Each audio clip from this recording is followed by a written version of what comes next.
এতক্ষণে আরমানের ওপরে নজর পড়ল কল্পনার।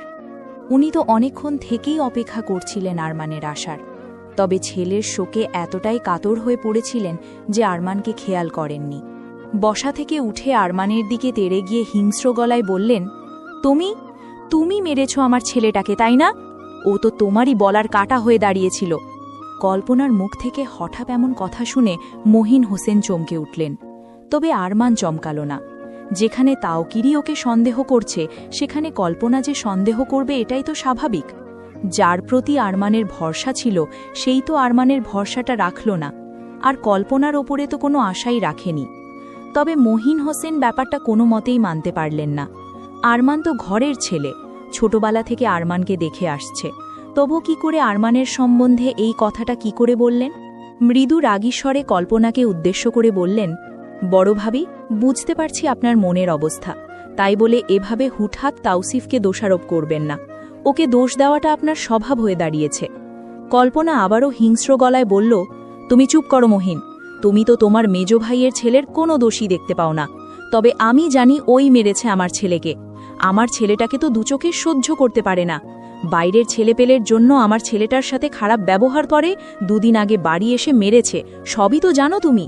তবে তারপরে ওকে আড়াল করার চেষ্টা করছো কেন? আমি কাউকে আড়াল করার চেষ্টা করছি না। আপনি নিজেও এই কথাটা খুব ভালো করেই জানেন যে তাওসিফ তানভীরকে ঠিক কতটা স্নেহ করে। মাথাটা ঠান্ডা করে গিয়ে বসুন আর ছেলের জন্য দোয়া করুন।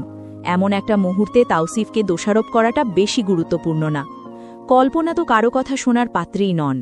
তিনি একবার যখন মনে করেছেন যে এই সব কিছুর পেছনে আরমান আছে, তার মানে আরমানই আছে, এমনটাই তার ধারণা। তিনি নিজের ধারণার বাইরে কোনো কিছু ভাবতে পছন্দ করেন না। পূর্বের থেকেও এবার দ্বিগুণ বেশি হিংস্র গলায় আরমানকে উদ্দেশ্য করে বললেন, শোনো তাওসিফ, যদি আমার ছেলের কিছু হয়েছে তোমাকে আমি ছাড়ব না বলে দিলাম। তোমার এই ভালো মানুষের মুখোশ আমি টেনে খুলে ফেলব। আরমানের খুব কষ্ট হলো আজ। হ্যাঁ, এতদিন অনেক রকমভাবে অনেক কিছুর জন্যই দোষারোপ করেছে কল্পনা ওকে, তবে কখনো এতটা কষ্ট হয়নি যতটা আজ হচ্ছে। তার মাঝে তাওকিরও ভুল বুঝল আরমানকে। ওরা ভাবল কি করে যে আরমান তানভীরের কোনো ক্ষতি চাইবে? আরমান তো সবসময় চেয়েছে তানভীরকে শুধরে দিতে, ভালো পথে ফিরিয়ে আনতে। তানভীরের অজান্তেই না জানি কতবার ওকে বাঁচিয়েছে কত কিছুর থেকে, আর সেই আরমান কিনা তানভীরের ক্ষতি করবে? কল্পনাকে কিছু বলার ইচ্ছেই হলো না আরমানের। সরাসরি গিয়ে মুহিব হোসেনের পায়ের কাছে হাঁটু গেড়ে বসে কাতর গলায় বলল, বড় আব্বু, তোমারও কি মনে হয় আমি এই কাজটা করেছি? তোমার সত্যি মনে হয় আমি তানভীরের ক্ষতি করব? মুহিব হোসেন আরমানের কাঁধে হাত রেখে বললেন, আমার ছেলে অসুস্থ তাওসিফ, জীবন মরণের ব্যাপার, সেজন্য আমি দুর্বল হয়ে পড়েছি। তার মানে এটা না আমি তোমায় সন্দেহ করছি। তাহলে বড় আম্মুকে কিছু বলছো না কেন? ওই যে বললাম আমি দুর্বল হয়ে পড়েছি। বিশ্বাস করো তো তুমি আমায়? বিশ্বাস না করলে তোমার কাঁধে আমার হাতটা থাকতো না। আরমান একটা স্বস্তির নিঃশ্বাস ফেলল। যাক, কেউ একজন তো অন্তত ওকে বিশ্বাস করেছে। মুহিব হোসেন হিমিকে উদ্দেশ্য করে গম্ভীর গলায় বললেন, হিমি, তোমার শাশুড়ি মাকে সামলাও। আর কল্পনা, তোমাকেও বলছি, ছেলের শোকের থেকে বেশি তোমার এই অমানবিক আচরণগুলো না দেখালেও পারো। চুপচাপ বসো। কল্পনা তাও থামলেন না, আরও অনেকক্ষণ চেঁচামেচি করলেন। তবে আরমান আর সেখানে থাকতে পারল না। মহিন হোসেন আটকাতে ধরলে জেবা ওনাকে বাধা দিয়ে বললেন, তাওসিফের এখানে না থাকাই ভালো। হসপিটালে নিজের কাজের শিফটের সময় শেষ হতেই আরজু বেরিয়ে এলো হস্টেলে ফেরার জন্য। বাইরে এসে আরমানকে দেখে থমকে গেল আরজু। পায়চারি করছে ছেলেটা, একবার এদিকে যাচ্ছে তো আবার ওদিকে যাচ্ছে। আরজু জানে আরমান এখানে ওর জন্যই এসেছে, ওর সাথেই দেখা করার জন্য এসেছে। কেননা মুনতাসিরের সাথে দেখা করার হলে তো ও পেয়ে যেত, তবে যেহেতু যায়নি তার মানে আরজুর সাথেই দেখা করতে এসেছে। আরজু কিছুক্ষণ দাঁড়িয়ে থাকল, তবে আরমান খেয়াল করল না। আরমানের ওকে খেয়াল না করার বিষয়টা আরজুর পছন্দ হল না। যদি ওর জন্যই অপেক্ষা করে তবে তো খেয়াল করা উচিত যে আরজু আসছে কি আসছে না। এভাবে পায়চারি করলেই কি হয়ে যাবে নাকি? হঠাৎ করে মনে হলো যে আরমান এখানে ওর জন্য আসেনি, অন্য কোনো কারণে এসেছে। আর যেহেতু আরজুর সাথে দেখা করতে আসেনি, তাই আর ওর সাথে কথা বলার কোনো প্রয়োজনও নেই। নিজের সিদ্ধান্ত অনুযায়ী চুপচাপ সোজা হেঁটে চলে যেতে নিলে আরমানের সাথে ধাক্কা খেল। অবশ্য ধাক্কা খাওয়াটা নিতান্তই কাকতালীয় ব্যাপার নাকি আরজু ইচ্ছে করে এমনটা করেছে, সেটা আরজু ব্যতীত আর কেউ জানে না। আরমান খেয়াল করল আরজুকে, তবে আরজু এমন একটা ভাব দেখালো যেন আরমানকে টেরই পায়নি। নিজেকে সামলে নিয়ে আবারও চলে যেতে ধরলে আরমান হাত টেনে ধরল। তাড়াহুড়ো কণ্ঠে বলল, চলে যাচ্ছেন কেন? আরজু গম্ভীর গলায় বলল, এখানে তো থেকে যাওয়ার কথা নয় আমার। ওমা, আমায় চোখে পড়ল না? আমার চোখের পাওয়ার কমে গেছে। আরমান চোখ ছোট ছোট করে তাকিয়ে বলল, এমন তেড়ামো করছেন কেন আরু? আরজু আবারও নির্বিকার ভঙ্গিতে বলল, আমি তেড়া তাই। আরমানের এবারও অবাক হওয়ার কথা ছিল, তবে হল না, বরং দাঁত বের করে হেসে বলল, এই আরু, আপনি তো দেখছি অনেক বদলে গেছেন। আজকাল কেমন করে আমার সাথে কথা বলেন দেখেছেন? একদম ইয়ের মতন করে কথা বলেন। আরজু ভ্রু কুঁচকে বলল, ইয়ে কি? আরমান মুখে একটু লজ্জা ভাব ফুটিয়ে বলল, যা, এসব মুখে বলা যায় নাকি? আমার কি লজ্জা করে না? আরজু বিরক্তিকর গলায় বলল, ছেলেদের লজ্জা পাওয়ার ব্যাপারটা খুবই বাজে স্বভাব। ছেলেদের লজ্জা কেন পাবে? ও, তার মানে আপনি চাইছেন আমি নির্লজ্জ হই? কিন্তু কথা হলো, মেয়েরা লজ্জা পায়, তবে আমাদের সম্পর্কে আপনি তো লজ্জা পান না। আমিও যদি লজ্জা না পাই, তাহলে ব্যাপারটা কেমন শটান হয়ে যায় নাকি? দুজনেই যদি লাগাম ছাড়া কথাবার্তা বলি, তবে তো প্রেমটা জমবে না আরও। আরজু আর এসব প্রেম টেমের কথার দিকে গেল না, কাটকাট গলায় বলল, নিজের মূল্যবান সময় আমার পিছনে কেন নষ্ট করছেন সেটা বলুন। আরমান হাকেলাতা হেসে বলল, আমার সেই মূল্যবান সময়ের থেকেও আপনার মূল্য বেশি, তাই। শুকনো কথায় চিড়ে ভিজবে না, তবে ভেজা কথায় ভিজিয়ে দেব। আরজু এক ঝটকায় আরমানের হাত থেকে নিজের হাতটা ছাড়িয়ে নিয়ে ফুটপাত দিয়ে হাঁটা ধরল। আরমান দীর্ঘশ্বাস ফেলে আরজুর পিছন পিছন হাঁটা ধরল। আরজু বুঝতে পারল আরমান তার পিছন পিছনই আসছে, কিন্তু কিছু বলছে না, পাত্তা দিল না। ভাবল হাঁটতে হাঁটতে এমনি থেমে যাবে। বড় লোকের ছেলে, ওর কি এত হাঁটার অভ্যেস আছে? সারা দিন তো বাইক নিয়ে ঘোরাফেরা করে। তবে আরজুর অনেক অভ্যেস আছে হাঁটার। বেশ অনেকটা সময় হাঁটার পরেও আরজু খেয়াল করল আরমান ওর পিছন পিছনই আসছে। বিরক্ত লাগলো আরজুর, আবার ভালোও লাগলো। কিছু দূর যেতেই একটা চায়ের দোকান নজরে পড়ল আরজুর। কি ভেবে যেন থেমে গেল। পিছন ফিরে তাকিয়ে আরমানকে উদ্দেশ্য করে গম্ভীর গলায় বলল, চা খাওয়াবো আপনাকে, খাবেন? আরমান চমকে উঠল, হাঁ করে তাকিয়ে থাকল আরজুর দিকে। আরজু ভাবছে একবার শুধু আরমান নিষেধ করুক, তারপরে আরজু ওকে বোঝাবে অবহেলা ঠিক কাকে বলে। তবে তেমন কিছুই হল না। আরমান হাস্যোজ্জ্বল গলায় বলল, আপনি বললে তো বিষও খেয়ে নেব আরু, আর চা খাবো না এটা হতে পারে?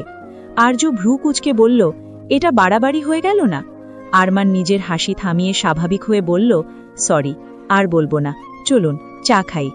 আরজু আর কোনো কথা বাড়াল না, 2 কাপ চা অর্ডার দিয়ে বেঞ্চে গিয়ে বসল। আর চোখে আরমান আরজুর দিকে তাকাতেই দেখল আরজু নিজের ওড়না হাতে পেঁচাতে ব্যস্ত। আরমানের মনে হলো অস্বস্তি হচ্ছে বোধহয় আরজুর, তাই আরজুর পাশ থেকে উঠে গিয়ে আরজুর মুখোমুখি বেঞ্চের উপরে বসল। আরজু একবার চোখ তুলে তাকিয়ে আবার দৃষ্টি ঘুরিয়ে নিল। কিছুটা সময় চুপ থাকার পর আরমান কাতর গলায় বলে উঠল, আজ আমার মন ভালো নেই আরু। আরজুর ওপর আরমানের কথাটা তেমন একটা প্রভাব ফেলল না। আরজু স্বাভাবিকভাবে বলল, তো? আরমান পূর্বের থেকেও বেশি কাতর গলায় বলল, তো আমার মনটা একটু ভালো করে দিন না আরু। অদ্ভুত তো, আমি কি করে আপনার মন ভালো করে দেব? আরমান একটা দীর্ঘশ্বাস ফেলে বলল, তাও ঠিক বলেছেন, আপনি তো আমায় ভালোবাসেন না যে আমার মনটা ভালো করে দেওয়ার চেষ্টা করবেন। থাক, আপনাকে আর কষ্টও করতে হবে না। কথাটা বলে আরমান থেমে গেল। মনটা সত্যি খারাপ হয়ে গেল। চায়ের কাপে একটা চুমুক দিয়ে আবার একটা দীর্ঘশ্বাস ফেলল।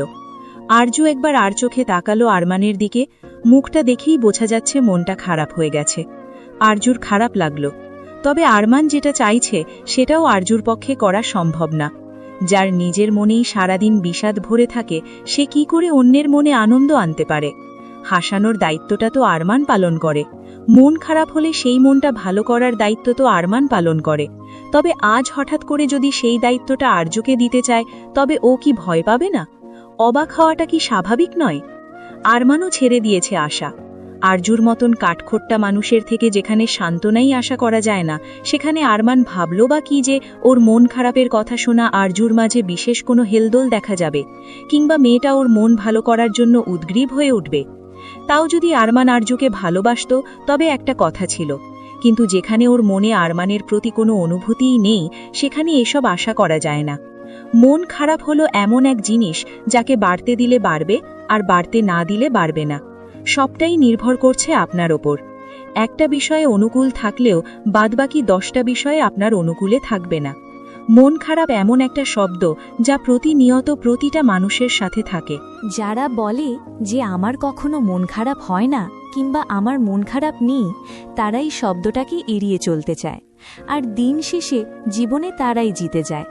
আর যারা নিজের সেই মন খারাপগুলো দূর করার চেষ্টা না করে অন্যের কাছে গিয়ে এর সমাধান খোঁজে, দিন শেষে আপনার মতন তারাই মন খারাপ নিয়েই বসে থাকে। আরমান চমকে তাকালো আরজুর দিকে। এই ব্যাপারে যে আরজুর মুখ থেকে কোনো কথা বের হবে সেটা তো আশাই করেনি। তবে আরজু কি ওকে সান্ত্বনা দিল? আরমানকে কি বোঝাতে চাইল যে যত মন খারাপ দেখাবে সমস্যার তত বাড়বে? নিজের সমস্যাগুলোর সমাধান নিজেকেই খুঁজে নিতে হবে। অন্যের কাছে সমাধান খুঁজতে গেলে সমস্যা আরও বাড়বে, জীবন আরও জটিল হবে। আরমান কিছু বলতে চাইল, তবে তার আগেই আরজু আবারও বলে উঠল, এটা ভাবার দরকার নেই যে আমি আপনাকে সান্ত্বনা দিচ্ছি। সান্ত্বনা শব্দটা আমার সাথে যায় না। আমি শুধু আপনাকে বোঝাতে চাইলাম, নিজের মন খারাপের কথা অন্যকে বলে লাভ কি? দেখুন, আপনি আমার কাছে এসে মনটা ভালো করতে চাইলেন, অথচ আমি কিন্তু আপনার মনটা আরও বেশি খারাপ করে দিলাম, তাই না? আরমান আলতো হেসে বলল, কোনো ব্যাপার না আরও, তবে আপনার কাছে সুখ খুঁজতে চাওয়াও কি অপরাধ আরও? আমি তো ভালোবাসি আপনাকে। আরজু এবার একটু বিরক্তিকর গলাতে বলল, সব কথায় ভালোবাসা শব্দটাকে টেনে আনেন কেন? ভালোবাসা মানে কি কোনো দায়বদ্ধতা? আমি আপনাকে ভালোবাসি বা আমি কাউকে ভালোবাসি, তার মানে কি এটাই যে আমাকে তার মন খারাপগুলো দূর করার দায়িত্ব বাধ্য হয়ে নিতে হবে? সম্পর্কে বাধ্যবাধকতা কেন থাকবে? ভালোবেসে ভালোবাসার মানুষটার প্রতি কি মন থেকে এই দায়িত্বগুলো পালন করা যায় না? আরমান তাড়াহুড়ো গলায় বলল, না আরু, আমি আপনাকে বাধ্য করিনি। আমি জানি আপনি এখনও আমাকে ভালোবাসেন না, হয়তো আমার মাঝেই ভালোবাসার মতন কিছু নেই, কিন্তু তাই বলে আমি আপনাকে জোর করছি না। এমনি বলেছিলাম, আপনি খারাপ ভাববেন না। আরজুর বুক চিরে এবার একটা দীর্ঘশ্বাস বেরিয়ে এলো, তবে সেটা আরমানকে বুঝতে দিল না। কণ্ঠটা একটু নরম করে বলল, দেখুন আরমান, আমার থেকে এসব আশা করবেন না। আমি পারি না এসব। আমি জানি না কি করে অন্যের মন খারাপ দূর করতে হয়। সারাদিন তো আমি নিজের খারাপ মনটা সাথে নিয়েই ঘুরি। আপনাকে কখনো ভালোবাসতে পারবো কিনা আমি জানি না, আমি চেষ্টাও করব না। তাই বলছি, আমার থেকে এসব আশা রাখবেন না। রাখছি না আশা। বুদ্ধিমানের মতন কাজ করছেন। তাই বলছি, আমাকে জোর করবেন না, এমন কিছু বলবেন না যেন আমার এই বিষয়গুলোকে বাড়তি একটা চাপ মনে হয়। যদি আমার ইচ্ছে হয়, যদি আপনার মন খারাপ আমার ওপরে প্রভাব ফেলে, তবে আমি অবশ্যই চেষ্টা করতে পারি সেটা দূর করার। তবে বলে বলে করানোর কি দরকার? এতে তো আপনার নিজেরও একটা আত্মসম্মানের ব্যাপার থাকে, তাই না? বুঝতে পেরেছি, আপনি শান্ত হন এবার। আরজু থামল। আরমানও একটা স্বস্তির নিঃশ্বাস ছাড়ল। আবার চায়ের কাপে চুমুক দিল। কিছুক্ষণ চুপ থাকার পর আরজুর মাথায় কিছু একটা ঘুরল। কিছু কথা হঠাৎ করেই বিরক্ত করা শুরু করল, যা এতক্ষণ করছিল না। অনেকবার নিজের মনকে বোঝালো যে আরমান কি এই প্রশ্নটা করবে না, কোনো মতেই করবে না, কিন্তু অবশেষে না করে আর থাকতেও পারল না। আরমানের দিকে তাকিয়ে প্রশ্নাত্মক গলায় জিজ্ঞেস করল, আপনি তো বলেন আপনি আমায় ভালোবাসেন, মানে আপনি বলেন, আবার একটু আগে বললেন আপনার মনও খারাপ। তো কথা হচ্ছে, যদি আপনি আমাকে সত্যিই ভালোবেসে থাকেন, তবে আমি সাথে থাকার পরেও কেন আপনার মন খারাপ হবে? আপনার মনটা আলাদা করে ভালো করতে হবে কেন? আরজু ভেবেছিল আরমান হয়তো বিচলিত হবে ওর এই প্রশ্নে, কিংবা আরমানের মাঝে অস্থিরতা দেখা যাবে, হয়তোবা কিছু লুকানোর চেষ্টা করবে আরজুর থেকে। তবে তেমন কিছুই হলো না। বরং আরমান আলতো হেসে বলল, আপনার সাথে থাকলে সেদিনই আমার খারাপ মনটা পুরোপুরি ভালো হয়ে যাবে, যেদিন আমার আর আপনার দুজনের মনটা এক হয়ে যাবে, যেদিন আমাদের দুজনের মন খারাপের কারণগুলো এক হয়ে যাবে, মন ভালো করার কারণগুলোও এক হয়ে যাবে, যেদিন আপনি আমার না বলা কথাগুলো বুঝবেন, আর যেদিন আমিও আপনার সব না বলা কথা বুঝে যাব। আরমানের এক কথাতেই আরজু সন্তুষ্ট হল, তাই পাল্টা আর কোনো প্রশ্ন করল না। চা খাওয়া শেষে আরজুই বেল দিল। আরমান নিজেই দিতে চেয়েছিল বেলটা, তবে আরজুর গম্ভীর কণ্ঠ শুনে দ্বিতীয়বার আর বলার সাহস হয়নি। আর তো মনে হয় আপনার সাথে যেতে দেবেন না। আরমানের প্রশ্নটা শুনে আরজুর একটু হাসি পেল, তবে হাসল না। মুখে গম্ভীর ভাবটা ফুটিয়ে রেখে বলল, না, প্রয়োজন নেই, নিজের রাস্তায় যান, তবে আপনাকে কিছু বলার আছে। আরমানের নেতিয়ে যাওয়া মুখটায় হাসি ফুটে উঠল। উচ্ছ্বসিত গলায় বলল, হ্যাঁ আরু, বলুন। আরজু নিজের ভাবনায় কথাগুলো সাজালো। ভাবেনি যে আজ আরমানের সাথে দেখা হবে, তাই কথাগুলো আজ আরমানকে বলার কোনো উদ্দেশ্যও ছিল না, যার ফলে সাজানো হয়নি। কথাগুলো সাজানো শেষে আরমানকে উদ্দেশ্য করে বলল, যতটুকু আপনাকে দেখেছি তাতে আমার মনে হয়েছে আপনি মানুষটা খারাপ না, তবে অন্যকে দিয়ে আমায় মিথ্যে বলালেন কেন? আমার পিছনে লোক লাগালেন কেন? আরমান ভ্যাবাচাকা খেল। ও কখন এসব করল? আরজুর পিছনে লোকই বা লাগালো কখন? মাথা খারাপ হয়ে গেল নাকি মেয়েটার? কি বলছেন এসব? আরও আমি লোক লাগাইনি আপনার পেছনে। লোক লাগিয়েছেন, মিথ্যেও বলেছেন। আপনি যে ওই বস্তিতে যাননি সেই কথাটা আমায় অন্যকে দিয়ে মিথ্যে বলিয়েছেন। আপনি গিয়েছিলেন ওখানে। আরমান এবারই বুঝল আরজুর প্রশ্নগুলোর মানে। যাক, ভালোই হয়েছে, প্রশ্নগুলো আরজুই তুলেছে। আরমানেরও কিছু উত্তর জানার আছে। আরমান পাল্টা প্রশ্ন করল, তার আগে বলুন, আপনি কেন আমার খোঁজ করতে গিয়েছিলেন? সেদিন কি সত্যি ওখানে কোনো প্রাইভেটের উদ্দেশ্যে গিয়েছিলেন, নাকি অন্য কোনো কাজ ছিল? আপনাকে জবাবদিহি করব আমি ভাবলেন কি করে? আরমান বিস্ময়ভরা কণ্ঠে বলল, ও মা, আমার থেকে জবাবদিহি চাইলেন আর আমি চাইতে পারবো না? আরজু ভ্রূম কুচকে সন্দেহী গলায় বলল, তার আগে বলুন, বিশ্বাস করেন না আমায়? যদি ভালোবেসে থাকেন তাহলে বিশ্বাস অবশ্যই করতে হবে, আর বিশ্বাস না করলে ভালোবাসেন না। আরমান তাড়াহুড়ো করে বলল, করি তো বিশ্বাস আরু, আপনাকে আমি অনেক বিশ্বাস করি, তবে আমি আপনাকে করি না। বিশ্বাস করতে শুরু করেছিলাম, তবে এখন আর করি না। বলুন, কি কাজে গিয়েছিলেন ওই বস্তিতে? আরমান কাচুমোচু মুখ করে বলল, বলা যাবে না আরু, অনেক ঘাপলা আছে ব্যাপারটায়। সেই ঘাপলাটাই আমি জানতে চাই, সেই সাথে আপনার মাঝে কি কি ঘাপলা আছে সেগুলোও জানতে চাই। আরমান অসহায় কণ্ঠে বলল, আমি নির্ঝঞ্ঝাট মানুষ আরু, অসম্ভব। এটা কিন্তু অদ্ভুত হয়ে গেল। আপনি আমাকে আপনাকে বিশ্বাস করতে বলেন, অথচ আপনি আমাকে বিশ্বাস করতে পারেন না, এটা কেমন কথা? ভালো আপনি আমাকে বাসেন, আমি আপনাকে ভালোবাসি না, তাই বিশ্বাস করার দায় আপনার, আমার না। আরমান হতাশ গলায় বলল, তাও ঠিক বলেছেন, হ্যাঁ আমি ভালোবেসেছি, সব দায় আমারই। তবে বলুন, কেন গিয়েছিলেন? আরমান একটু ভাবনা চিন্তা করে বলল, 1 সপ্তাহ সময় দিন, 1 সপ্তাহ পর বলবো আপনাকে। মেনে নিল আরজ আরমানের কথা। গম্ভীর গলায় বলল, ঠিক আছে, মানলাম আপনার কথা, তবে 1 সপ্তাহ কোনো যোগাযোগ করবেন না আমার সাথে। আপনার ছায়াও যেন 1 সপ্তাহ আমি না দেখি, তবে কিন্তু খুব খারাপ হয়ে যাবে। যেদিন ওই কারণটা আমাকে বলতে পারবেন সেই দিনই আমার সামনে আসবেন, আমার সাথে কথা বলবেন। আল্লাহ হাফেজ। কথাটা বলেই আরজু হনহন করে হাঁটা ধরল। আরমান কিছুক্ষণ সেখানে থ মেরে দাঁড়িয়ে থাকল। তারপরে যখন বুঝল আরজু অনেক দূর চলে গেছে, নিজেও দৌড় লাগালো ওর পিছনে। এই অভিমান আজ রাতেই ভাঙাতে হবে। 7 দিন কথা না বলে আরমান থাকতে পারবে না, পাগল হয়ে যাবে তো। দূর থেকেই একবার গলা ছেড়ে ডাকলো আরজুকে, আরু, আরু গো, দাঁড়ান। ভার্সিটিতে তাওকিরকে দেখে আরমান বেশ অবাক হল। কখনো তো তাওকির আসে না, তবে আজ কেন এলো? আবার কি মুনতাসিরকে নিয়ে কিছু জিজ্ঞাসা করতে এসেছে? হতেই পারে, কেননা আরমান তো আর হাসপাতালে যায়নি, ফোনটাও বন্ধ করে রেখেছে, ওর সাথে যোগাযোগ করার কোনো পথ নেই। যদিও একটা নাম্বার খোলা আছে, তবে সেটা শুধুমাত্র মহিন হোসেনই জানে, আর কেউ জানে না। ওনার থেকেই তানভীরের সব খোঁজখবর নিচ্ছে আরমান। তবে আর হাসপাতালে যাওয়ার ইচ্ছে হয়নি। যদি তাওকির অবিশ্বাস না করত তাহলে যেত।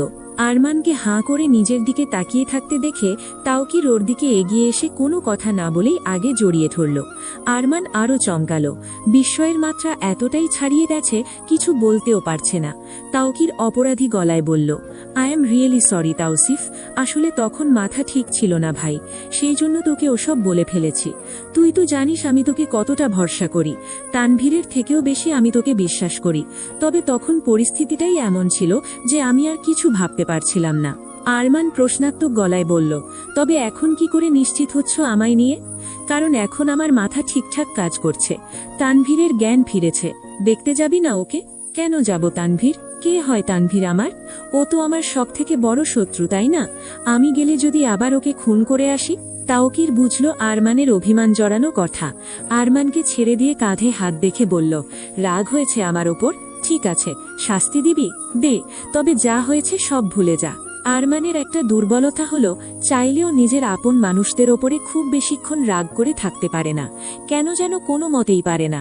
এই যে তাওকির একবার বলাতেই রাগ গলে জল হয়ে গেল। কি করে ফিরিয়ে দেবে এখন তাওকিরকে? এটা অসম্ভব আরমানের পক্ষে। ওকে ফিরিয়ে দেওয়া অসম্ভব। এই যে তাওকির এসেই বুকে জড়িয়ে নিল, এতেই যে আরমানের বুকটা ভুলে উঠল। সম্পর্কে এমন টুকটাক ভুল বোঝাবুঝি হবে এটাই তো স্বাভাবিক, তাই বলে সম্পর্কটা শেষ করে দেওয়া তো কোনো সমাধান হতে পারে না। তাওকির নিজের ভুলটা বুঝতে পেরেই তো এসেছে ক্ষমা চাইতে। হয়তো সাময়িক সময়ের জন্য ভুল ভেবেছিল, তবে এখন যে বুঝতে পেরেছে এটাই বড় কথা। আরমান আলতো হেসে বলল, তুমি জানো আমি তোমায় ফিরিয়ে দিতে পারবো না, সেজন্যই এখানে এসেছো তাই না? তাওকির পাল্টা হেসে বলল, ভাই আমার তুই, কতক্ষণ দূরে সরিয়ে রাখবো? ক্লাসে আজ আরজুর কোনো মতে মন বসছিল না, তবুও নিজের ওপর জুলুম চালিয়ে সবগুলো ক্লাস করেছে।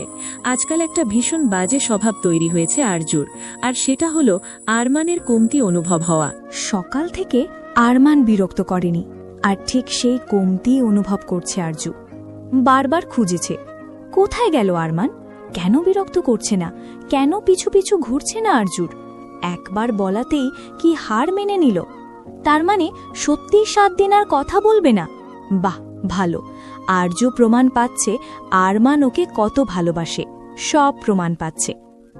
ক্লাস শেষ করে বেরিয়ে যাওয়ার সময় দেখল মাঠের একটা কোণার দিকে আরমান দাঁড়িয়ে আছে, সামনে আরেকজন মানুষ দাঁড়িয়ে আছে। ওনাকে চেনে না আরজু, তবে কথা সেটা না। কথা হলো আরমান তার মানে ভার্সিটিতে এসেছে, তারপরও একবার আরজুর সাথে দেখা করেনি। তার থেকেও বড় কথা, আরজুর মুড খারাপ করে দিয়ে এখন হেসে হেসে গল্প করা হচ্ছে। আরজু ভাবল কথাই বলবে না, চুপচাপ চলে যাবে, তবে চেয়েও কেন যেন যেতে পারল না। ইচ্ছে করল অন্তত কিছু একটা বলে যেতে আরমানকে। কিছু না বলে গেলে আরজু শান্তি পাবে না।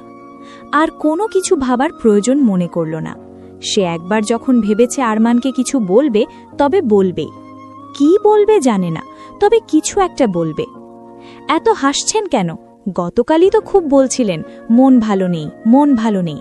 আর আজ যেই আমি নেই অমনি মন ভালো আছে আপনার, তাই না? সকাল থেকে আমার সাথে দেখা হয়নি, তাই মন খারাপের কোনো কারণও নেই আপনার কাছে, তাই না? আরমান থেমে গেল। মুখ দিয়ে হাসি তো দূর, একটা শব্দও আর বেরোল না। এখনো দেখেনি আরজুকে, তবে কণ্ঠ শুনেই তো আরমান চিনতে পেরেছে। ভয়ে বুকের ভেতরটা আরমানের কেন যেন কেঁপে উঠল। সম্মুখে দাঁড়ানো তাওকিরের দিকে তাকাতেই দেখল তাওকির বিস্ময় ভরা দৃষ্টিতে আরমানের ঠিক পিছনে তাকিয়ে আছে। তার মানে ওর পিছনে আরজু দাঁড়িয়ে আছে। আরমান ধীরে ধীরে ঘুরে দাঁড়াল। আরজুর দৃষ্টি দেখতেই ভয় বাড়ল। আমতা আমতা করে বলল, আরু, আপনি? আরজু কৌতুকপূর্ণ গলায় বলল, ও আচ্ছা, এখন আমাকে দেখে আর খুশি হন না? এখন আমাকে দেখে অবাক হন? বাহ, ভালো। আপনি থামলেন কেন? হাসুন, আমি দেখব আপনার হাসি, হাসুন না। তাওকিরের ব্যাপারটা ভালো লাগল না। আরমানকে উদ্দেশ্য করে বলল, কে এই মেয়েটা? আরমানের পরিচয় দিতে ইচ্ছে করল যে ও আরজুকে ভালোবাসে, তবে কথা হলো এখন আরজু যেই পরিমাণ রেগে আছে, তাতে আরমান যদি এই কথাটা বলে, তবে যদি বেশি রেগে যায়? আবার তাওকিরকে কিছু না বললেও তো না, তবে কি করবে আরমান? আরমানের এই কঠিন কাজটা আরজু নিজেই সহজ করে দিল। আরমানকে কিছু বলার সুযোগ না দিয়ে গম্ভীর গলায় তাওকিরকে উদ্দেশ্য করে বলল, আমি কেউ না, তবে আপনি কে? ওনাকে যে খুব হাসাচ্ছিলেন, এখন থামলেন কেন? আরও হাসান। Excuse me, who are you? আপনার সাহস হয় কি করে আমার সাথে এত রুড বিহেভ করার? আরজুর মাথায় এলো না ও কখন রুড বিহেভ করল। আদেও এই ছেলেটা রুড বিহেভের মানে বোঝে? আরজু যদি একবার রুড বিহেভ করা শুরু করে না, এই ছেলে এখানে টিকতে পারবে না। তার থেকেও বড় কথা, এই লোকটা ওকে এইভাবে বলল, অথচ আরমান চুপ করে দাঁড়িয়ে আছে। আরজু কাউকিরকে কিছু বলল না, সরাসরি তাকালো আরমানের দিকে। আমি রুড বিহেভ করছি, আপনার কিছু বলার নেই এখানে? আরমান ব্যস্ত গলায় বলল, না আরু, আপনি একটুও রুড বিহেভ করেননি, আর আমার অনেক কিছু বলার আছে, দাঁড়ান আমি বলছি।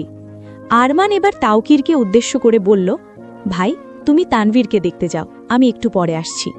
তাওকির গম্ভীর গলায় বলল, তার আগে বল, এই মেয়েটা কে? তোর গার্লফ্রেন্ড?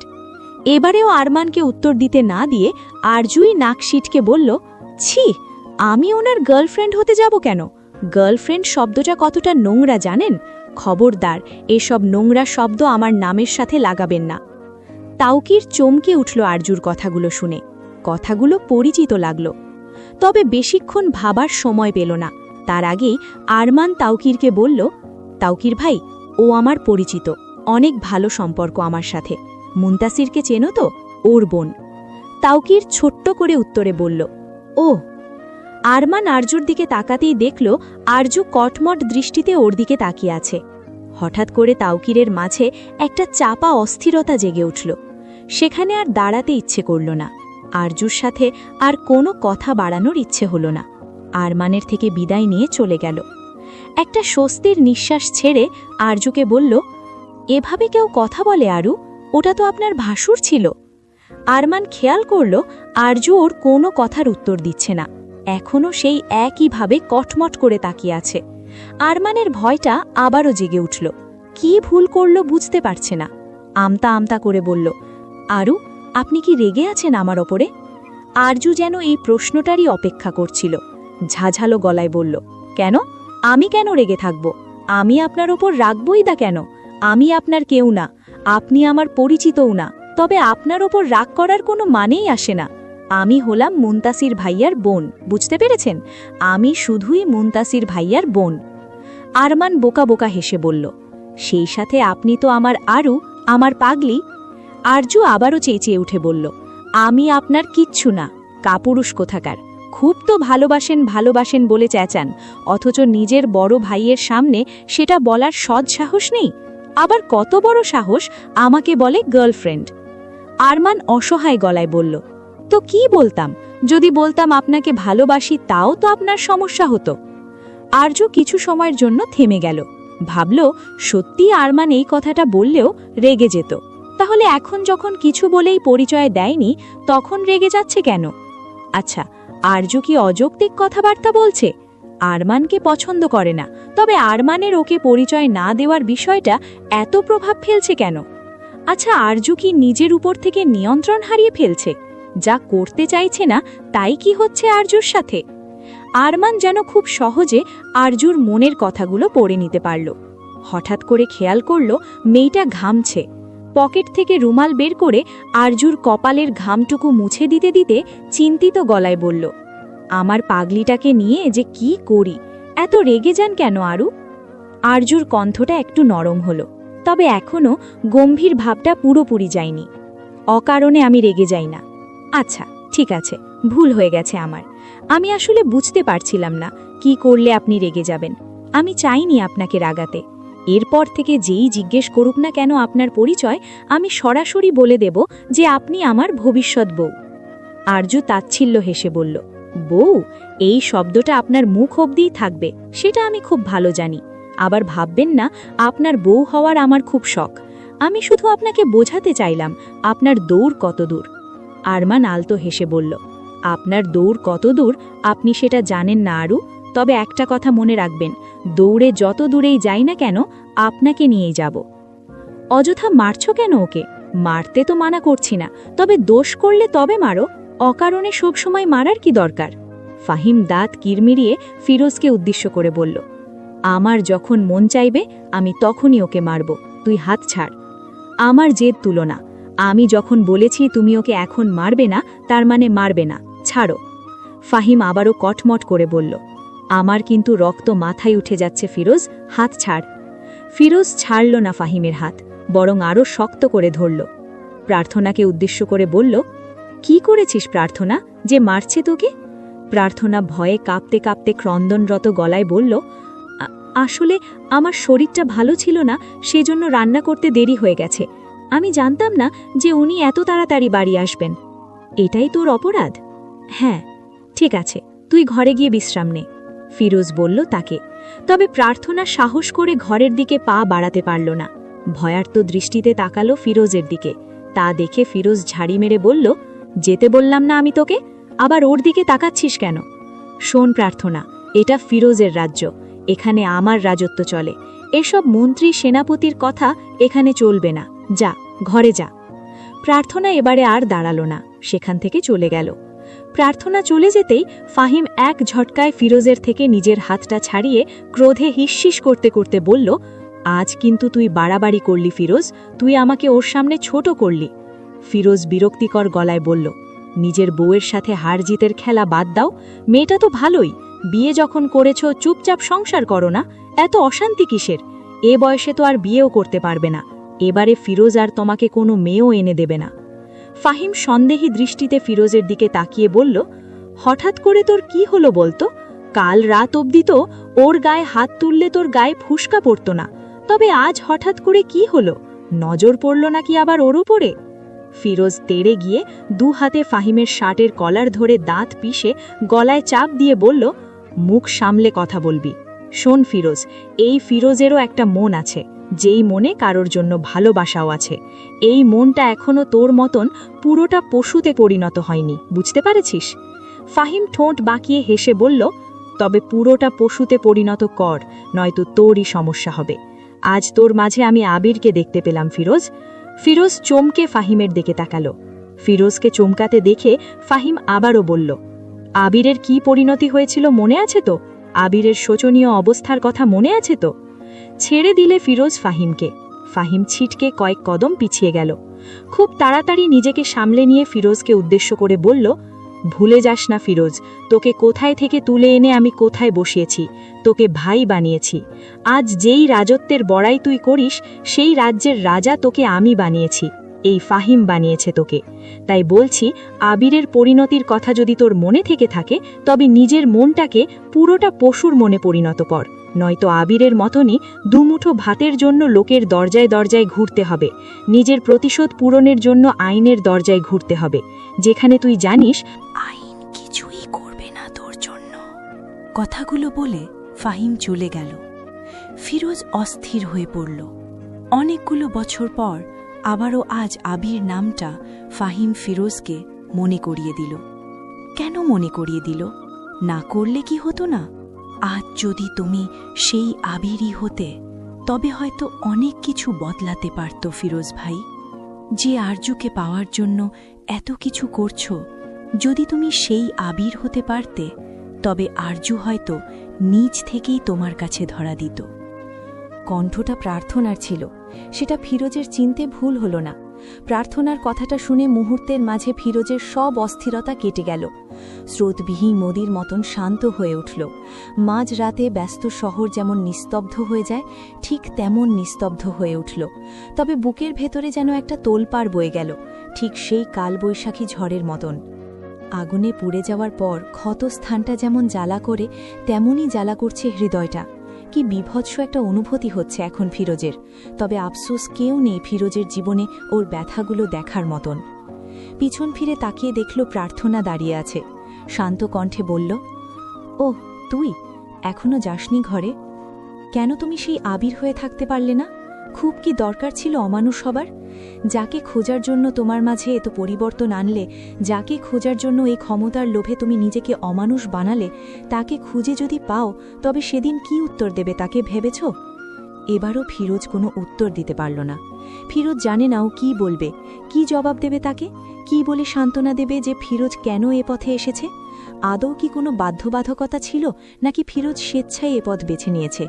এই সমাজে সবার কাছে লাথি ঝাঁটা খেতে খেতে কি ক্ষমতার লোভে পড়ে ফিরোজ এই রাস্তায় আসেনি? কেউ তো জোর করেনি ফিরোজকে কখনো এই পথে আসার জন্য। তবে কেন এসেছিল? নিজের ইচ্ছায়। ঘরে যা তুই। প্রার্থনা ঘরে গেল না। কেন যেন আজ ফিরোজকে কয়েকটা কথা বলতে ইচ্ছে করল। খেয়াল করল গাল বেয়ে জল গড়িয়ে পড়ছে।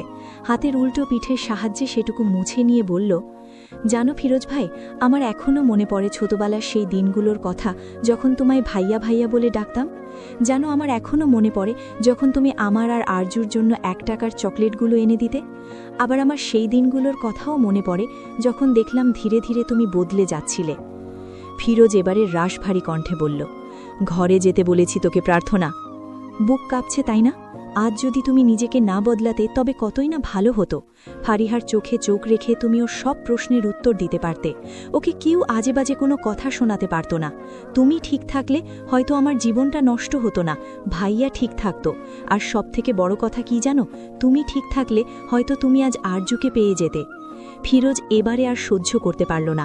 হুঙ্কার ছেড়ে প্রার্থনাকে উদ্দেশ্য করে বলল, ঘরে যা প্রার্থনা। প্রার্থনা কেঁপে উঠল। আর কিছু বলতে পারল না ফিরোজকে। চলে গেল ঘরে। ফিরোজ সোজা নিজের ঘরে গিয়ে দরজাটা বন্ধ করে দিল। পাগল পাগল লাগছে নিজেকে। বারবার নিজেকে প্রশ্ন করল, খুব কি দরকার ছিল এই পথটা বেছে নেওয়ার? অনেকক্ষণ ভাবল। ভাবার পর মনে হলো দরকার ছিল কি ছিল না সেসব ফিরোজ জানে না, তবে হ্যাঁ, আজ এই ক্ষমতার জন্য বেঁচে থাকতে পারছে, এই ক্ষমতার জন্যই হারিয়ে যাওয়া কোনো প্রিয় মানুষের খোঁজ করতে পারছে, তাহলে এই পথে আসাই ঠিক আছে। ঘড়ির কাঁটায় সময় তখন রাত ৩টে, মাঝরাতই বলা চলে। নিশ্চিন্ত মনে গভীর ঘুমে তলিয়ে আছে আরমান। জানালাটা খোলা রেখেছে, শীতের দিন হওয়ায় হিমেল হাওয়া প্রবেশ করছে সেখান দিয়ে। আরমান কম্বলের নিচে গুটিসুটি হয়ে শুয়ে আছে। পুরো ঘর অন্ধকার, কোথাও কোনো শব্দ হচ্ছে না। এমন পরিস্থিতিতে হঠাৎ শব্দ করে বেজে উঠল আরমানের ফোনটা। এমন শান্তির ঘুম ভাঙার জন্য আরমান প্রচণ্ড বিরক্ত হল। একবার ভাবল এত তাড়াতাড়ি সকাল হয়ে গেল কি করে। কম্বলের ভেতর থেকে মাথা বের করে দেখল ঘরটা এখনও অন্ধকার, বাইরেও অন্ধকার, তার মানে এখনও সকাল হয়নি। তবে এই মাঝরাতে ফোন করছে কে? ফোনটা হাতে নিয়ে দেখল অপরিচিত একটা নাম্বার। আরমান একবার ভাবল রিসিভ করবে না, নিশ্চয়ই এই মাঝরাতে বিরক্ত করার জন্য কেউ ফোন করেছে, কিন্তু পরক্ষণেই আবার মনে হলো পরিচিত কেউও তো হতে পারে। মুনতাসির এখনও হাসপাতালে আছে, ওদিকে তানভীরও হাসপাতালে আছে, ওদের আবার কিছু হলো না তো?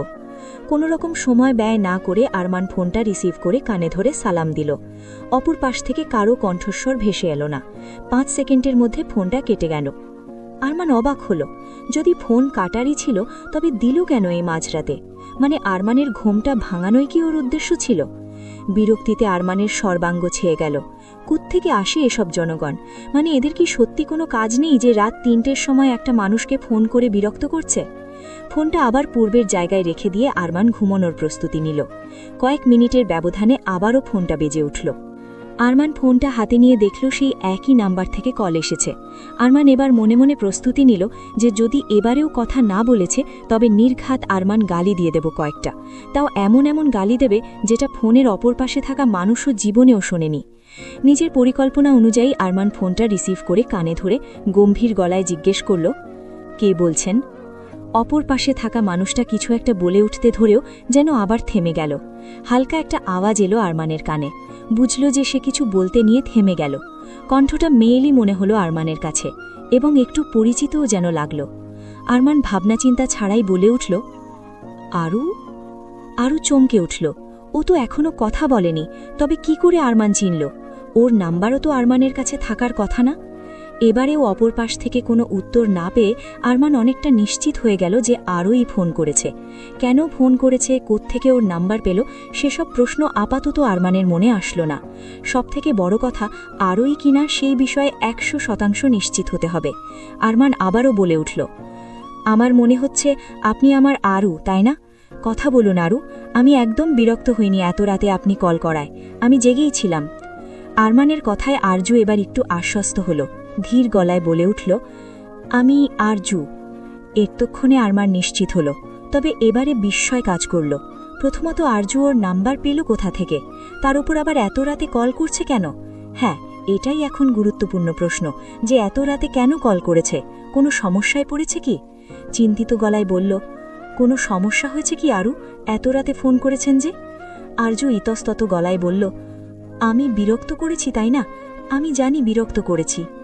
একদমই নয়, আমি বললাম না আমি ঘুমোইনি, আমি জেগেছিলাম। এত রাতে কে জেগে থাকে? আমি ব্যবসার কিছু কাজ করছিলাম, আপনিও তো জেগে আছেন। আমি ঘুমোচ্ছিলাম কিন্তু জেগে গেছি। আপনার নাম্বার কিভাবে পেলাম জানতে চাইবেন না? আরমান আলতো হেসে বলল, না, সেসব জানার আমার কোনো প্রয়োজন নেই। আপনি যে আমাকে কল করেছেন এটাই আমার জন্য বড় ব্যাপার। যদি আপনি নিজে থেকে বলতে চান তবে বলতে পারেন, আর না বলতে চাইলে কোনো দরকার নেই বলার। আরজু চুপ করে গেল, আরমানও চুপ করে গেল। আরমান তো বুঝতে পারছে যে আরজু কিছু একটা বলার জন্যই ওকে এত রাতে কল করেছে। বরাবরের মতন আজও আরমান আরজুকে সময় দিল নিজের কথাগুলো গোছানোর জন্য। কিছু সময় পর আরজু নিজ থেকেই বলে উঠল, মুনতাসির ভাইয়ার থেকে আপনার নাম্বারটা নিয়েছিলাম। জানি না কেন নিয়েছিলাম, আপনার থেকে চাইতে মন চায়নি তাই উনার থেকে নিয়েছিলাম। আমি না একটা স্বপ্ন দেখেছি, আমি খুব ভয় পেয়ে গিয়েছিলাম স্বপ্নটা দেখে। আপনি আমার অনেক প্রশ্নের উত্তর দেন, তাই ভাবলাম স্বপ্নটা নিয়ে আপনাকেই বলি। আপনি হয়তো আমাকে বলতে পারবেন আমার এমন স্বপ্ন দেখার মানে। আরমান সন্তুষ্ট হল। আরজু ওকে এতটা জায়গা দিয়েছে নিজের মনের মাঝে, এতটা ভরসাযোগ্য হয়ে উঠতে পেরেছে আরমান আরজুর জন্য। আচ্ছা দেখি বলুন তো আরু, কি এমন স্বপ্ন যা আমার আরুকে ভয় পাইয়ে দিল? আজ এই স্বপ্নের ব্যাখ্যা তো আমি করেই ছাড়ব। এই স্বপ্ন আমার পাগলিকে এই ঠান্ডার দিনে জাগিয়ে রেখেছে, শাস্তি তো ওকে পেতেই হবে। আরমান, ভীষণ অদ্ভুত একটা কণ্ঠে আরজু হঠাৎ করে ডেকে উঠল। কেমন একটা অসহায়ত্ব যেন ছিল আরজুর সেই কণ্ঠের মাঝে। আরমান তৎক্ষণাৎ জবাবে বলল, হ্যাঁ আরু, বলুন। আমি না স্বপ্নে একজনকে খুন করেছি, খুব বীভৎসভাবে খুন করেছি। জানেন, আমার সারা শরীর রক্তে ভিজে গিয়েছিল। মানুষটা মারা যাওয়ার পরও আমি অনেকক্ষণ ছুরি দিয়ে ওনাকে আঘাত করছিলাম। ওনার শরীরের রক্ত আমার চোখে মুখে ছিটকে এসে পড়ছিল, তবুও আমি নিজেকে থামাতে পারছিলাম না। আমার একটা পৈশাচিক আনন্দ হচ্ছিল ওনাকে মারতে পেরে। আরমান থমকে গেল আরজুর স্বপ্নটা শুনে। কি ভয়ানক একটা স্বপ্ন দেখেছে আরজু। আজ আরমান আরও একবার নিশ্চিত হলো যে ওর আরও সত্যি সবার থেকে আলাদা। কোনো ছেলে কোনো মেয়ের পেছনে ঘুরলে সেই মেয়ে নিশ্চয়ই দিনরাত তাকে নিয়ে ভাবতে ভাবতে সেসব বিষয়েই স্বপ্ন দেখত। আর এখানে আরমানের আরও স্বপ্ন দেখছে কাউকে খুন করার। আরমানের তো একবার মনে হলো সেই ব্যক্তিটা আবার আরমান ছিল না তো, যাকে আরজু খুন করছিল। নিজের ভাবনার উপরে নিজেরই হাসি পেল। তেমনটা হলে কি আর আরজু ওকেই কল করত নাকি? আরমানকে চুপ করে যেতে দেখে আরজু পুনরায় বলে উঠল, জানেন আমি ওনাকে কেন মেরেছিলাম? কেন? উনি আমার আপার সাথে অসভ্যতামো করছিলেন। আমি আমার আপাকে খুব ভালোবাসি, আর ওই লোকটা আমার আপাকে খুব বাজেভাবে ছুঁয়েছিল। আমার আপা খুব কাঁদছিল। জানেন, আমার আপা খুব সহজ সরল, ওনা নিজেকে বাঁচাতে পারে না এদের হাত থেকে। আমি আমার রাগ নিয়ন্ত্রণ করতে না পেরে ওকে মেরে ফেলেছি। আচ্ছা, আমি কি অন্যায় করেছি কোনো? সান্ত্বনা দিয়ে আরমান বলল, মোটেই অন্যায় করেননি। ওই লোকটা খারাপ ছিল, তাই ওকে মেরেছেন। আর এটা তো স্বপ্ন ছিল, স্বপ্নের মধ্যে খুন করা কোনো অন্যায় না। এটা স্বপ্ন ছিল না আরমান, এটা সত্যি। আরমান কপাল কুঁচকে বলল, মানে এটা সত্যি হবে কেন? আরজু হুঁশে ফিরে এলো।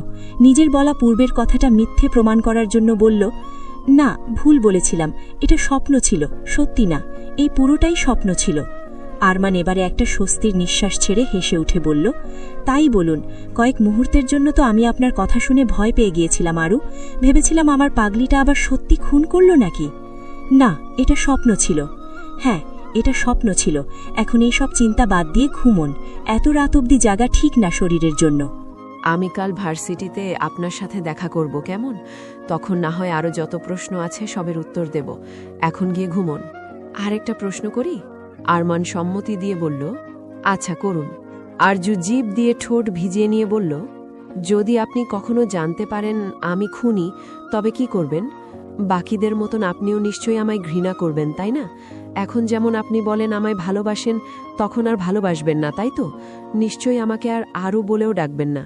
কেমন কেমন যেন প্রশ্ন করে মেয়েটা। কোত্থেকে পায় এসব প্রশ্ন, যে প্রশ্নগুলো শীতের দিনেও আরমানের ঘাম ঝরিয়ে দেয়? আরমান জানতে পারবে কেন যে আরজু খুন করেছে? তবে কি আরজু সত্যিই কোনো খুন করেছে? আপনি কি কোনো খুন করেছেন আরু? হ্যাঁ, এই যে স্বপ্নে করলাম।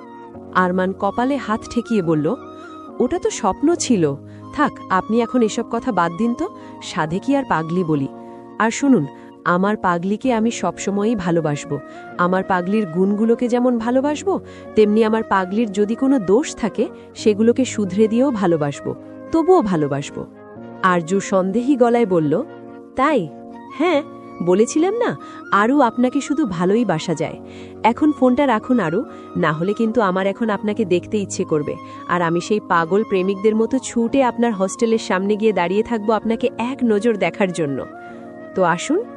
আরমান এবারে শোয়া থেকে উঠে বসে বিস্মিত গলায় বলল, সত্যি আসব? আরজু সন্দেহী গলায় বলল, আপনি বললে আপনি আসবেন? একবার বলেই তো দেখুন। আরজু একটু ভাবনা চিন্তা করে বলল, না থাক, লাগবে না, ঘুমন। আরমান একটু শব্দ করে হেসে উঠে বলল, আচ্ছা ঠিক আছে, ঘুমন।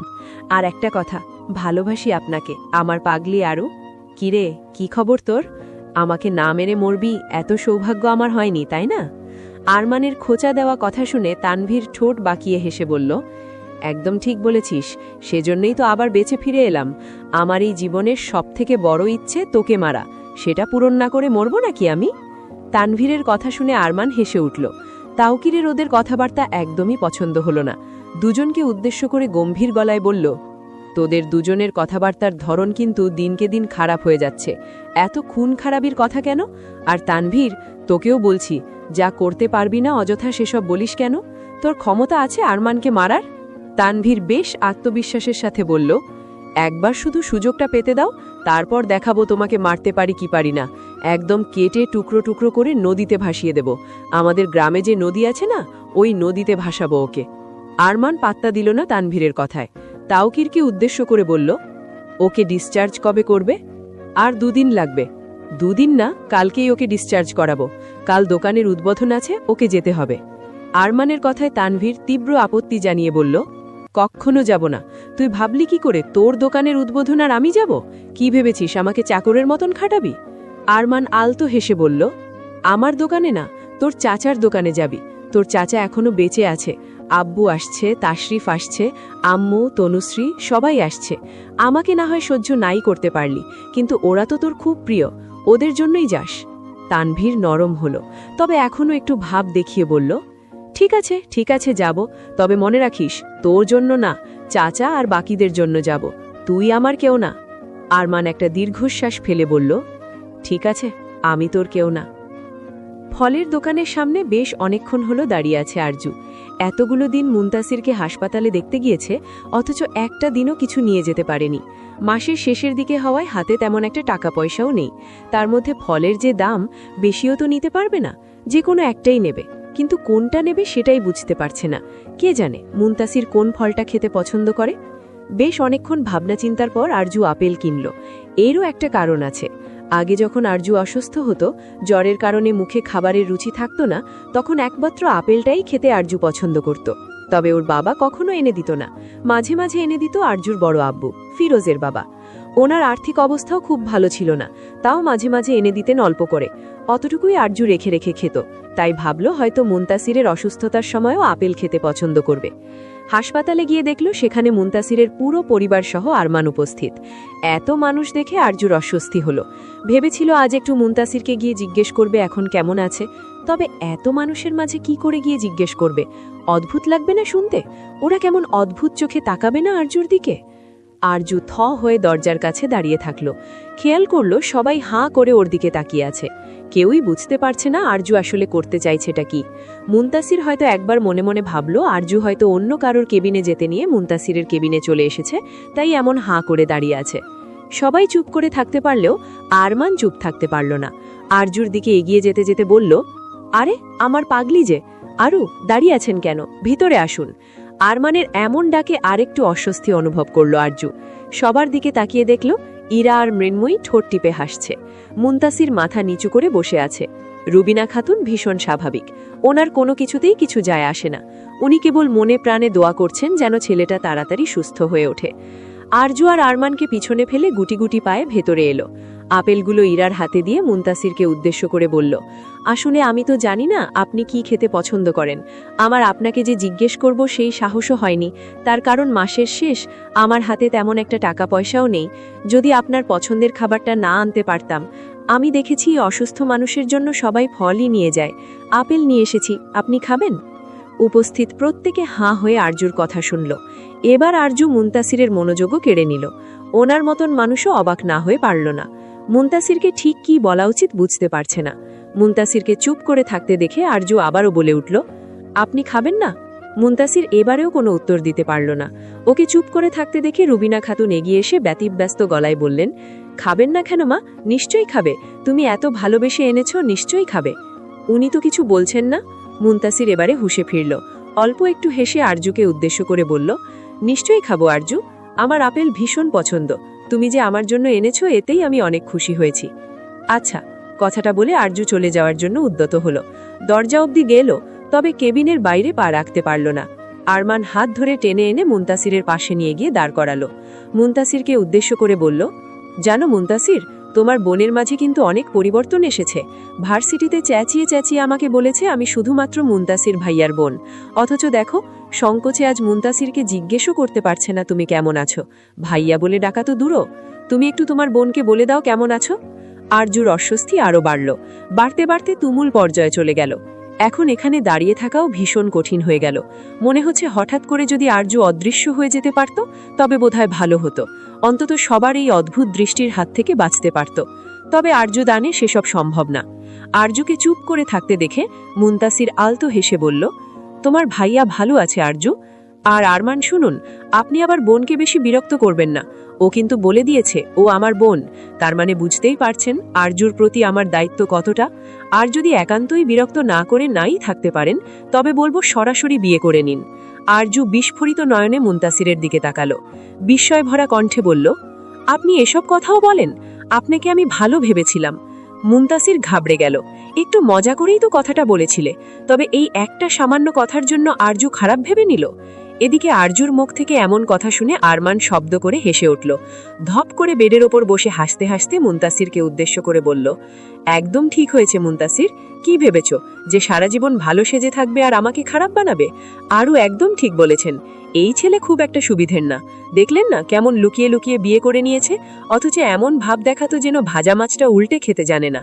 আরে আমি তো ওকে বাচ্চা ভাবতাম, নাক টিপলে দুধ বেরোবে, সে আবার বিয়েও করে নিয়েছে ভাবা যায়।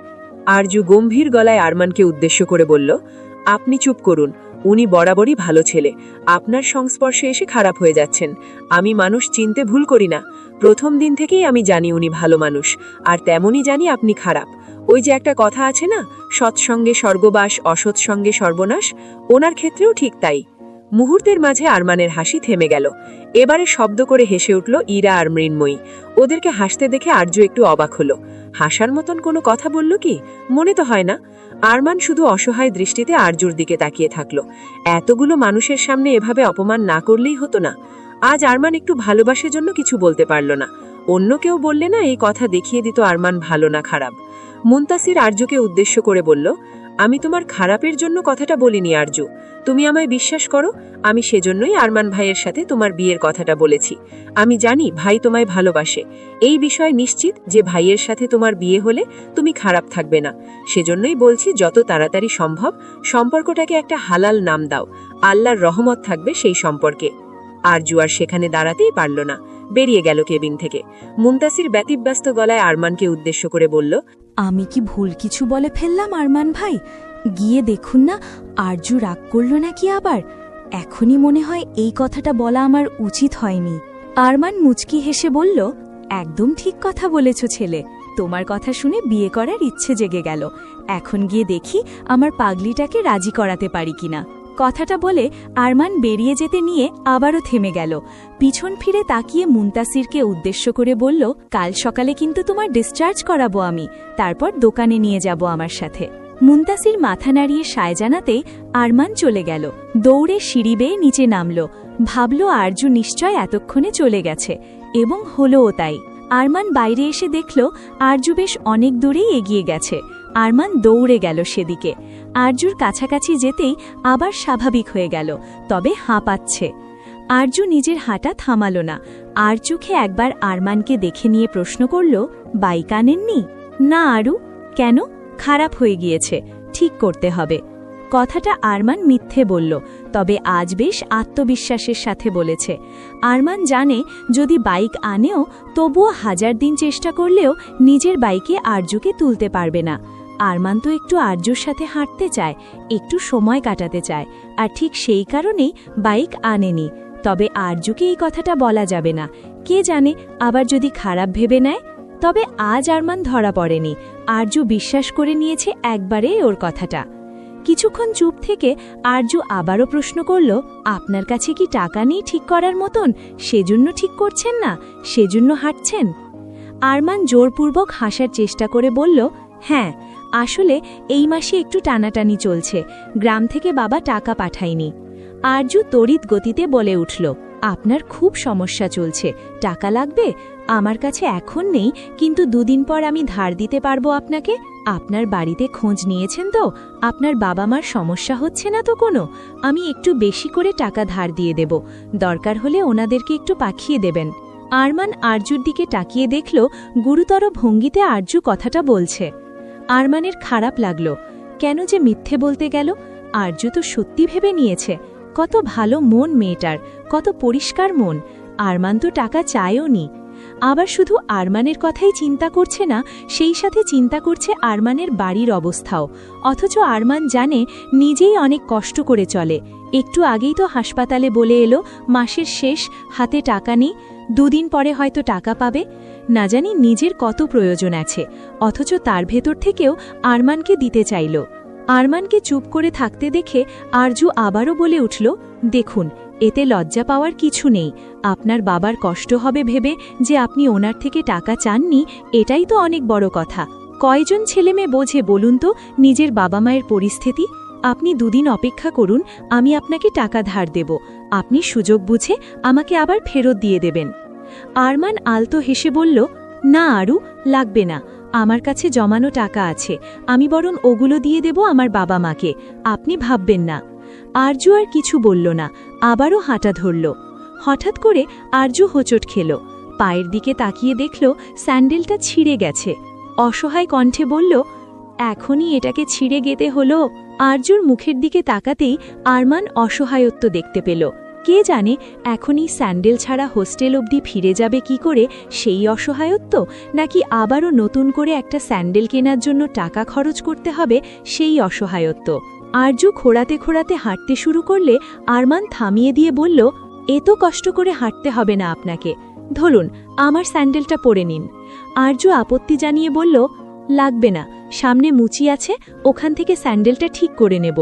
বললাম তো আমারটা পরে নিন। কথাটা বলে আরমান নিজের স্যান্ডেলটা খুলে দিল। কি ভেবে যেন আরজু পরে নিল, কেন পরল জানে না, তবে পরতে ইচ্ছে করল। নিজে আবার হাতে নিজের স্যান্ডেলটা তুলে নিতে ধরলে আরমান বাধা দিল। আরজু নিজের ছেঁড়া স্যান্ডেলটা হাতে নেওয়ার আগেই আরমান নিজেই হাতে নিল, অন্য হাতে আরজুর হাতটা শক্ত করে ধরে হাঁটা দিল। আরজু জানে না কেন, তবে ভালো লাগলো। কেউ বোধহয় কখনো এভাবে শক্ত করে আরজুর হাতটা ধরেনি, কেউ কখনো আরজুকে নিয়ে এ তো ভাবনি। মুচির কাছে স্যান্ডেলটা দিতেই তিনি নাক সিটকে বললেন, আপা, এরে আর কত জোড়াতালি মারমুম, 2 দিন আগেই তো সেলাই দিয়া নিয়ে গেলেন, এইবারে আর সেলাইয়ে কাম হইব না, এইবার একটা নতুন কিনা লন। আরজু গম্ভীর গলায় বলল, স্যান্ডেলটা কি আপনি পরবেন, নাকি নতুন কেনার জন্য টাকা আপনি দেবেন? দুটোর কোনোটাই আপনার কাজ না, আপনার কাজ ঠিক করা, সেটাই করুন। মুচির মুখ থেকে হাসিটা সরে গেল, সেই সাথে আরমানের মুখ থেকেও। নিজের হাতের মধ্যে থাকা আরজুর হাতটা ছেড়ে দিল। ভাবল, আরজুর পরবর্তী আক্রমণের শিকার না আবার ওই হয়। আরজু একবার নিজের হাতের দিকে তাকালো, কিছু বলল না। কিছুক্ষণ চুপ থাকার পর আরমান আরজুর কাছে গিয়ে ফিসফিস করে বলল, আরু, মায়ে যে টাকাটা ধার দিতে চাইলে না, ওখান থেকে কিছু টাকা দিয়ে নিজের জন্য একটা স্যান্ডেল কিনে নেবে। আরজু আবারও গম্ভীর গলায় বলল, যখন প্রয়োজন মনে করব কিনে নেব, অনেক দিন থেকে নিজের প্রয়োজনগুলো নিজে বুঝেই কিনছি, কেউ কখনো কিছু বলেনি, এখনও আমাকেই আমার প্রয়োজনগুলো বুঝে নিতে দিন। আরমান একটা দীর্ঘশ্বাস ফেলে চুপ করে গেল, বুঝতে পারল এখন আর কিছু না বলাই ভালো। সামনে পরীক্ষা, তাই আপাতত আরজুর পড়ার চাপ খুব বেশি। আজ শুক্রবার হওয়ায় না কোনো টিউশন আছে আর না হসপিটালে যেতে হবে, তাই আরজু ঠিক করেছে আজ সারাটা দিন খুব ভালোভাবে পড়াশোনা করবে। মাঝে কয়েকদিন চাকরি আর টিউশন নিয়ে পড়াশোনায় বেশ ঘাটতি হয়ে গেছে। দিনের বেলা তো তেমন সময়ই পায় না, রাতে ওই যা একটু পড়ে, তাও বেশি রাত জাগতে পারে না, না হলে দিনের বেলা আর ছোটাছুটি করার জন্য পর্যাপ্ত শক্তি পায় না শরীরে। সকালে ঘুম থেকে ওঠার পর একটু বিস্কুট খেয়েছে আরজু, দুপুরে খিচুড়ি আর ডিম ভাজি খেয়েছে। অনেক দিন থেকে খেতে ইচ্ছে করছিল, তাই ভাবল আজ খাওয়া যাক। নিজের সাথে সাথে ইরার জন্যও রান্না করেছে। ইরা প্রায়ই ওকে এটা ওটা খাওয়ায়, আর আরজু তো নিজের জন্যও তেমন কিছু রান্না করে না, সেখানে ইরাকে আর কি দেবে? তার মধ্যে হাতের রান্নাও খুব একটা ভালো না, খুব বেশি কিছু রাঁধতে জানেও না। এই যেমন আজকেও খিচুড়িতে পানি বেশি হয়ে গেছে, লবণের আন্দাজ ঠিক না থাকার কারণে ডিম ভাজিতেও একটু লবণ বেশি হয়ে গেছে। তবে এসবের একটা খুঁতো ইরা ধরেনি, বরং প্রশংসা করেছে আরজুর রান্নার। দুপুরে খাওয়া দাওয়া শেষে ইরা একটু বিশ্রাম নেওয়ার জন্য ঘুমোলো, তবে আরজু ঘুমোলো না, বরং বইপত্র নিয়ে বসল। চোখে মুখে তার ক্লান্তি নেই, না ঘুমোনোর ইচ্ছে আছে, শুধু মাথার ভেতর এখন একটা কথাই চলছে, সামনে পরীক্ষা, ভালো রেজাল্ট করতে হবে, না হলে তো ভালো চাকরি পাবে না আরজু। আর যদি চাকরি না পায়, তাহলে জীবনের পরিস্থিতি বদলাবে কি করে? ওর আপাকে কি করে ওর সাথে এনে রাখবে? আর মা? আগে যখন আরজু ভাবত সে যখন চাকরি করবে, অনেক টাকা উপার্জন করবে, তখন ওর আপাকে নিজের কাছে এনে রাখবে, তখন ওর মায়ের কথা মনে পড়ত না, শুধুমাত্র প্রার্থনার কথাই মনে পড়ত। তবে কেন যেন আজকাল আরজুর মায়ের কথাও ভীষণ মনে হয় ওর মা পরিস্থিতির শিকার, হয়তো আড়াল থেকে অনেক রকমভাবে সাহায্য করেছে আরজুকে, কিন্তু আরজু সেসব বুঝতে পারেনি। হয়তো ভালোবাসা দেখায়নি আরজুকে এতটা কঠোর বানানোর জন্যই। হয়তো মায়ের ভালোবাসা পেলে আরজু ধীরে ধীরে কোমল হয়ে যেত, হয়তো এতটা নিজেকে কঠোর বানাতেই পারত না। আরজু তখনও মন দিয়ে পড়তে ব্যস্ত। হঠাৎ করে ইরা উঠে দাঁড়িয়ে আরজুকে উদ্দেশ্য করে তাড়াহুড়ো গলায় বলল, আরজু চলো নিচে যাই। আরজু কিছুক্ষণ হাঁ করে ইরার মুখের দিকে তাকিয়ে বলল, কিন্তু কেন যাব আপু? আরে চলোই না, তারপর বলছি। কিন্তু কেন যাব বল না। ইরা এবার আর কোনো কথাই বলল না। আরজুর হাত ধরে ওকে টেনে নিয়ে যেতে যেতে বলল, তুমি এত বেশি প্রশ্ন করো না আরজু, মাঝে মাঝে মনে হয় তোমায় স্কেল দিয়ে মারি। আরজু আর কিছু বলল না। ইরা ওকে টেনেই নিচে নিয়ে গেল। বেশ কিছুক্ষণ পর ওদের সামনে একটা বাইক এসে থামল। দুজনেই হেলমেট পরা ফলে আরজু কাউকেই চিনতে পারল না। কে জানে, হয়তো অপহরণকারী ভাবল, কিংবা ছিনতাইকারী। না হলে এমন হেলমেট পরে হঠাৎ করে বাইক নিয়ে এসে সামনে দাঁড়াবে কেন? তবে আরজুর একটা বিষয় ভালো লাগলো, ওর কাছে এখন কিছুই নেই। হাতে যে ফোনটা আছে এটাও নিশ্চয় নিতে চাইবে না, কেননা এটা বিক্রি করলে 1000 টাকাও পাওয়া যাবে কিনা সন্দেহ। আরজুর জন্যেই ওটাকে এখনও সহ্য করছে। আরজুর সব ভাবনাকে ভুল প্রমাণ করে দিয়ে হেলমেটের ভেতর থেকে ওর পরিচিত দুজন মানুষের মুখ বেরোল, আরমান আর মুনতাসির। মুনতাসির সমস্যা না, তবে আরমানকে দেখে আরজুর কপালে ভাঁজের সৃষ্টি হল। গুরুগম্ভীর গলায় বলল, এখানেও চলে এসেছেন আমাকে বিরক্ত করতে? মুহূর্তের মাঝেই আরমানের হাসি হাসি মুখতে ছুপসে গেল। অসহায় গলায় বলল, পিছনে তো মুনতাসিরও আছে, ওকে চোখে পড়ল না? ওকে কিছু বলুন, উনি তো আমাকে বিরক্ত করতে আসেননি, ইরাকে বিরক্ত করতে এসেছে তো। ইরা আপু ওনার বউ, ওটাকে বিরক্ত করা বলে না। আরমান একটা দীর্ঘশ্বাস ফেলে বলল, তো চলুন আমরাও বিয়ে করি। আরজু নাক মুখ পুচকে বলল, ছি, বিয়ে কে করে?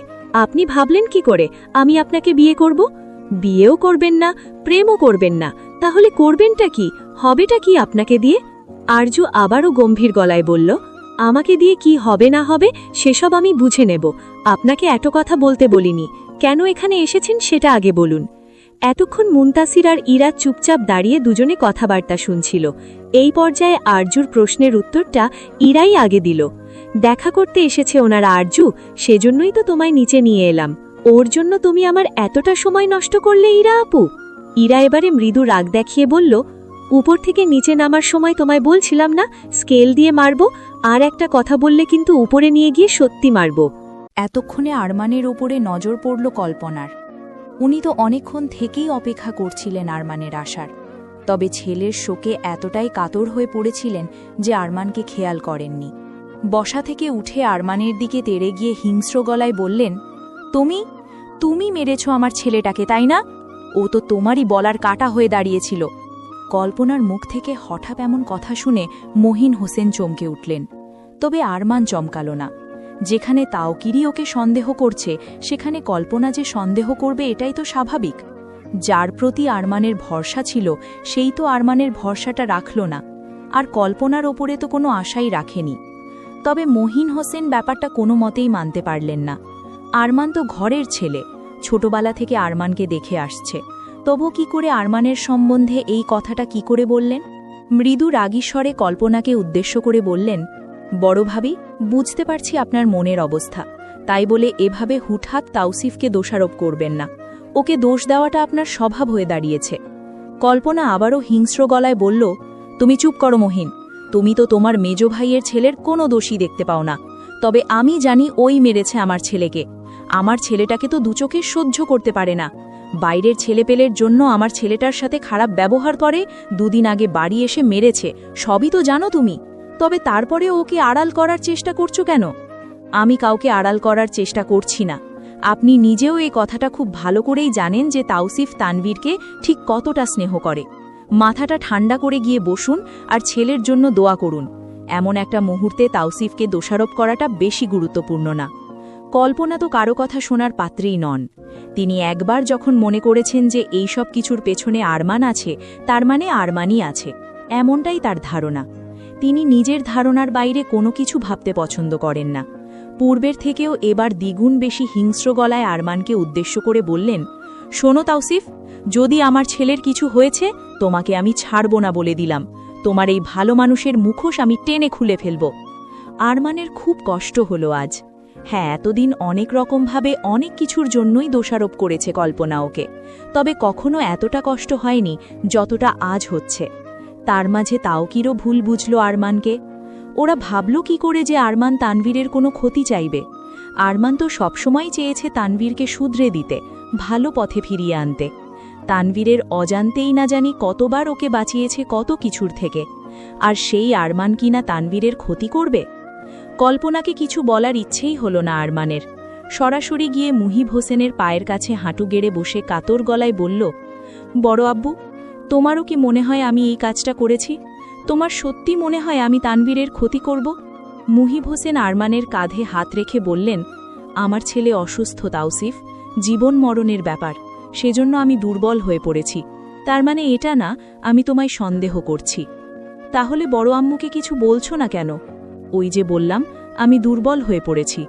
বিশ্বাস করো তো তুমি আমায়? বিশ্বাস না করলে তোমার কাঁধে আমার হাতটা থাকতো না। আরমান একটা স্বস্তির নিঃশ্বাস ফেলল। যাক, কেউ একজন তো অন্তত ওকে বিশ্বাস করেছে। মুহিব হোসেন হিমিকে উদ্দেশ্য করে গম্ভীর গলায় বললেন, হিমি, তোমার শাশুড়ি মাকে সামলাও। আর কল্পনা, তোমাকেও বলছি, ছেলের শোকের থেকে বেশি তোমার এই অমানবিক আচরণগুলো না দেখালেও পারো। চুপচাপ বসো। কল্পনা তাও থামলেন না, আরও অনেকক্ষণ চেঁচামেচি করলেন। তবে আরমান আর সেখানে থাকতে পারল না।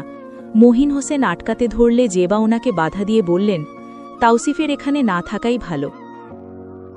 হসপিটালে নিজের কাজের শিফটের সময় শেষ হতেই আরজু বেরিয়ে এলো হস্টেলে ফেরার জন্য। বাইরে এসে আরমানকে দেখে থমকে গেল আরজু। পায়চারি করছে ছেলেটা, একবার এদিকে যাচ্ছে তো আবার ওদিকে যাচ্ছে। আরজু জানে আরমান এখানে ওর জন্যই এসেছে, ওর সাথেই দেখা করার জন্য এসেছে। কেননা মুনতাসিরের সাথে দেখা করার হলে তো ও পেয়ে যেত, তবে যেহেতু যায়নি তার মানে আরজুর সাথেই দেখা করতে এসেছে। আরজু কিছুক্ষণ দাঁড়িয়ে থাকল, তবে আরমান খেয়াল করল না। আরমানের ওকে খেয়াল না করার বিষয়টা আরজুর পছন্দ হল না। যদি ওর জন্যই অপেক্ষা করে তবে তো খেয়াল করা উচিত যে আরজু আসছে কি আসছে না। এভাবে পায়চারি করলেই কি হয়ে যাবে নাকি? হঠাৎ করে মনে হলো যে আরমান এখানে ওর জন্য আসেনি, অন্য কোনো কারণে এসেছে। আর যেহেতু আরজুর সাথে দেখা করতে আসেনি, তাই আর ওর সাথে কথা বলার কোনো প্রয়োজনও নেই। নিজের সিদ্ধান্ত অনুযায়ী চুপচাপ সোজা হেঁটে